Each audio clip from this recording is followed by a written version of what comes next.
Do you have a favorite part of the Bible that you like to read? Sometimes people ask me, Pastor, you have a favorite gospel of the four gospels? And I usually answer, I really like John's gospel. First of all, it bears my name. But probably for a much more reason, Jesus alludes to Old Testament stories that ultimately are pointing towards him. And just like that, if Jesus found himself in the Old Testament, if Jesus is teaching his disciples to find him in the Old Testament, certainly we should learn that in our day. You know, a lot of preaching seems to be self-centered. It's all about us. But the more and more you get to know the Bible, it's really ultimately about what God was planning to do and did accomplish in the person of Jesus. So I'm sorry to offend you. It's not all about you, you know. It is for you, but it's not about you. And this occurs in John's gospel in several ways, that many of the Old Testament allusions, John doesn't quote the Old Testament, but he alludes to certain stories, ultimately are pointing to Jesus. And let me just give you a quick overview of this, how this happens. For example, the people of Israel were slaves, right, to Pharaoh. Moses comes and brings the people out of slavery. We would say that he is like a forerunner or an inkling that someday a greater deliverer would come to deliver us from greater evils than Pharaoh, namely the devil. So Moses is like Jesus in that he delivers, and Jesus is the ultimate deliverer. Joshua leads the people into the promised land. Well, Jesus is like Jesus. Joshua is like Jesus. The name means the same. In that he's bringing us to a better land, the promised land of heaven. So Israel, Palestine, that little tract of land there, you know, not much bigger than Rhode Island, is a type or foreshadowing of heaven, right? Here we have an event. Those fiery snakes that bit the people. Jesus would say to Nicodemus, just like Moses took a snake and put it on a bronze pole and lifted it high, those who saw it were healed, so also people that look to me lifted high on the cross will be saved. So that whole story is a foreshadowing of a greater story, and that's the story of Jesus. It's a difficult story in the Old Testament today, our Old Testament lesson. The children of Israel are delivered from Pharaoh. Imagine a group of people leaving without having to fight for their freedom. They left slavery with not a shot fired, not a arrow tossed, or anything like that. That's a mighty miracle. If that wasn't enough of a miracle, crossing the Red Sea and then watching the enemy drown was another miracle. You would think if that's all God did for them, they should be really grateful and very trusting and very devoted to this God. But no, they get into the desert and they get a little bit hungry, and so God sends quail to come swooping through, kind of low where you could just clobber them and then fry them up, you know, right? So then the quail came, all right? They weren't satisfied with that. God provides also a bread-like substance every morning called manna that they could eat. Every morning it was there. All they had to do was go out and grab it, you know? And yet they were still disgruntled with God, you know? And so they kept complaining. So the story of the Old Testament is a wonderful story of how God just merely chooses on his own to love probably the most obstinate, hard-headed, selfish, narrow-minded people, the Jews. And he chose them for a reason so that we who are hard-headed and stubborn and obstinate and all that may know that God can love those type of people too, like us. children of Israel, with God, it was always, God, what have you done for us lately? You gave us the Red Sea, you gave us manna, you gave us quail, but what have you done for us lately? We're kind of thirsty, we want some water, all this stuff. Well, there was a man named Keith Green, a Christian singer. Probably in my day, if any of you my age remember Tiger Beat magazine and 16 magazine, all those teen magazines with all the stars, the young stars, celebrities, heartthrobs, Keith Green was poised to be the next heartthrob, right? And he did appear in some of those magazines. He was going to be. He was a great piano player, young guy, very talented. Anyway, then Donny Osmond came by. And Keith got pushed aside. But that wasn't all bad. Keith was raised Jewish, but he came to know Jesus during his college years. And he became really a great evangelist to the young people. He wrote a satiric song about the stubbornness of the people of Israel. And it's called "So You Want to Go Back to Egypt" is the name of the song. It's kind of sarcastic, cynical, but it's got a message to it. So he writes, "So you want to go back to Egypt, where it's warm and secure. Are you sorry that you bought the one-way ticket when you were so sure? You wanted to live in the land of promise, but now it's getting so hard. Are you sorry you're out here in the desert instead of your own backyard? Where? Eating leeks and onions by the Nile? Ooh, what breath. But dining out in style. Oh, my life is on the skids. Give me the pyramids." Well, there's nothing to do but travel, and we sure travel a lot, because it's hard to keep your feet from moving when the sand gets so hot. And in the morning, it's manna hotcakes. We snack on manna all day. And we sure had a winner for dinner last night, flaming manna souffle. Well, we once complained for something new to munch. The ground opened up and had some of us for lunch. Oh, so much fire and smoke. Can't God even take a joke? No.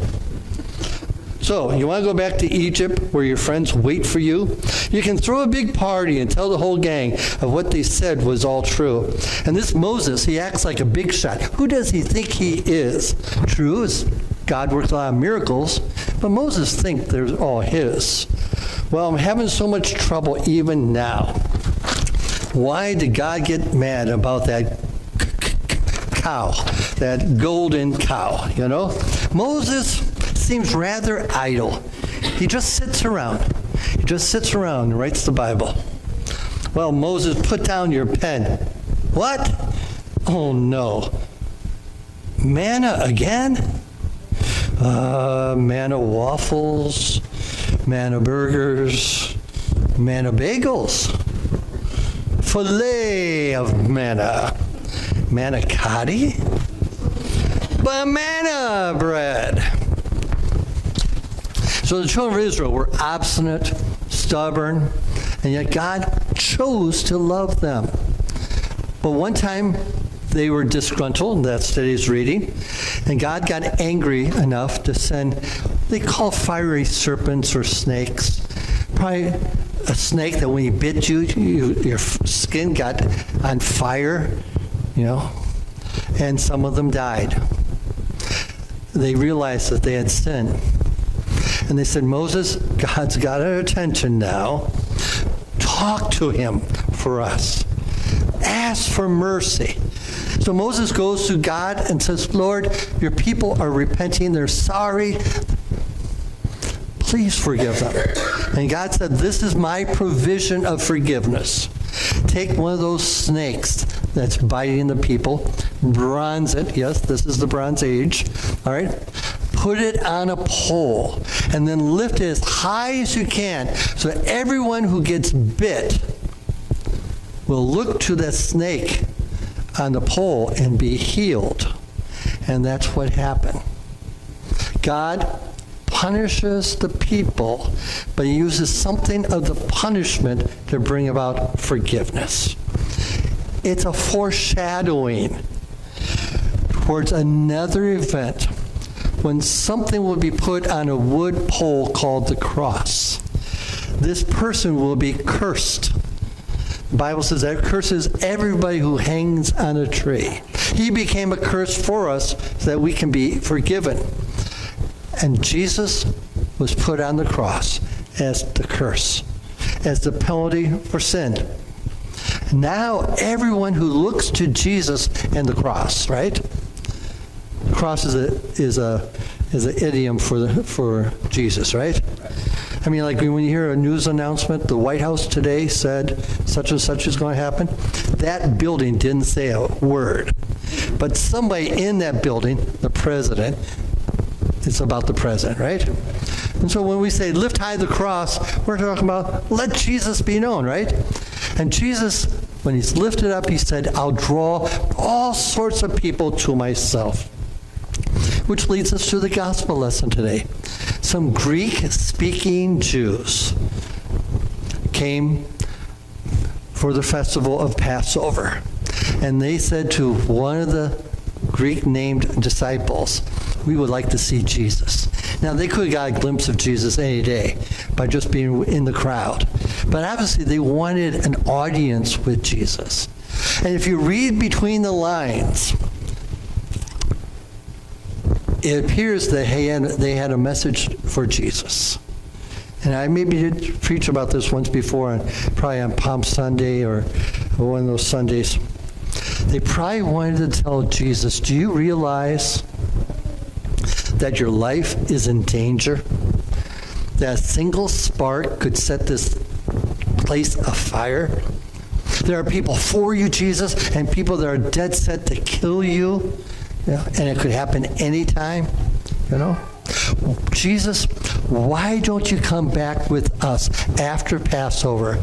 Come back with us to Greece and live among the Greek-speaking Jews. And live in Greece, where wisdom and philosophy like yours might get a hearing. These people don't deserve what you've got to offer them. Come back and join Aristotle and Euripides and Socrates and all these great minds, and you'll be well respected as one of the best teachers in history. You know what that was? That was a temptation for Jesus to think about old number one, himself. And had he been like you and I, we were all raised in one way or another, right? Intentionally or unintentionally, to seek out whatever was best for me. To hell with everybody else, right? Look after old number one. Had Jesus been like us, he might have given in. But he says some weird stuff. Hey, Jesus, there's some Greeks here to see you. And Jesus says, unless a grain of wheat dies, it won't bear any fruit. That makes no sense, Unless Jesus was saying, I know what they're going to offer me, but I want to say thanks, but no thanks. You see, by dying, that one grain dying produces much fruit. I am told that an ear of corn, there's like 700 kernels. If you're really bored, next time you're eating, do that. Count them. Let me know if I got the right number, all right? But one kernel in the ground that appears to be dead brings forth at least one ear of 700 kernels. And so when Jesus said that statement, that was his way of saying to the Greeks, thank you, but no thank you. I am not about saving myself, but saving the world. And if I die, I will bring all sorts of people to myself. In the video, he's very moved when he sees the Greeks, because already he's seeing people outside of Jewish ethnicity coming to know him. He said, if I get lifted up on the cross, I will draw all sorts of people to myself. Heaven's going to be filled with every nationality of people who trust in Jesus. Lift Jesus higher. We used to sing that song in college, lift Jesus higher, lift Jesus higher, lift him up for the world to see. He said, if I be lifted up, I'll draw all men unto me. And we would sing it as rounds and all that, and it was a fun. And that's our response, is to live Jesus higher. Years ago, through seminary and through many experiences early on, I learned a lot of principles and ideas and principles mostly about how churches grow. And one of the things that is true of most growing churches is that they're known for something beyond their denominational label. When I was in Terryville, Connecticut, in 1982, that's not that long ago. For some of you, yeah, that's a long time ago, but 1982, we were referred to as the German church. That's not a real selling point in a Polish Catholic community, Yeah. We are known for being the German church. There was a French church in the next town, Bristol, Connecticut, head of ESPN, the French Catholic Church. We had a Polish Catholic Church. We had a Russian Catholic Church, We all known by our ethnicity. That wasn't a selling point anymore, And sometimes even the term Lutheran, man, at least in New England, nobody knew what a Lutheran was. When you said Martin Luther, they thought of a black civil rights leader that was assassinated, right? Seriously, they did. 9.5 out of 10 people, that's what they thought, And so what do Lutherans stand for? Maybe once upon a time, we all knew that, We also learned that churches need to be known for more than their ethnicity, more than their denominational label. They got to be known for something that meets needs in the community. That's the church with the good choir. That's the church with the good youth group. That's the church that does this or that. That's the church that does the food pantry. And as those things get known, people are attracted to those churches, right? But of all the many things you can do, well, I'll tell one other quick story. There was a church near San Antonio, Texas, that was trying to turn things around and grow. And so they did a survey. We want to reach young people, young families, What do we do? They didn't want to start a school. There are other schools and things like that. And so they did a survey. Somehow they got this survey. And demographers do all sorts of things like that. And they basically asked the question, what's the most stressful thing in a young couple's life that has children? You know what the answer was? Potty training. So this church hired a good psychiatrist to come in and explain the pros and cons and how to best do potty training. Now you may think that's strange for a church to do it, but they justified it with a Bible verse. You all know that Bible verse. Train up a child in the way that he should go. That's the Bible verse they use. Now what's funny about that, you say, that has nothing to do with the gospel. Well, there are a bunch of young couples that when they drive past that church say, that's the church that was concerned enough about me when I was frazzled that had that seminar. That's the church that cares about young couples with kids. You hear that? Yes, we need to be known for something in this community, all right? Other than we're the church with the white roof now, okay? But anyway, we need to be known for some other things. But what's the best thing to be known for? That's a Jesus-centered church. That's a church that tells me that because of Jesus, I'm forgiven. That's the church that says no matter what my background is, I can start again. That's a church that welcomes divorced people because some other churches don't, That's the church that took me in and loved me and told me about Jesus and his forgiveness. And so that song we used to sing in college, I'd say to you, lift Jesus higher. This has been a tough week for our country in many ways. 24th anniversary of 9/11. A young man was assassinated. A lady got stabbed on the subway. More Russian bombs hit the Ukraine, even though we're all supposed to be at peace now. All that stuff. It's just been a lousy week.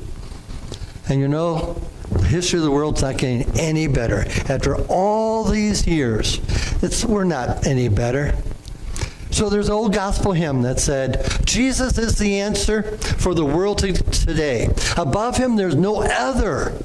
Jesus is the way. My friends, we need to do that. Lift Jesus higher, because he is the ultimate answer.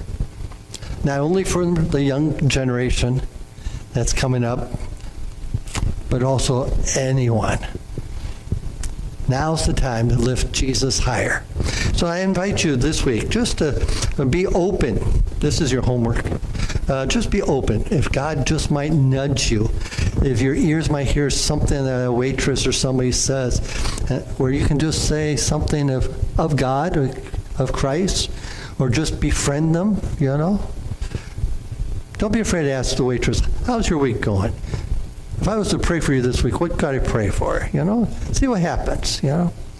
But in one way or another, as individuals and as a church, let's lift Jesus higher. Let's celebrate the cross, because it was the way that you and I were brought into God's kingdom. And what we enjoy, let's share with others. In Jesus' name, amen.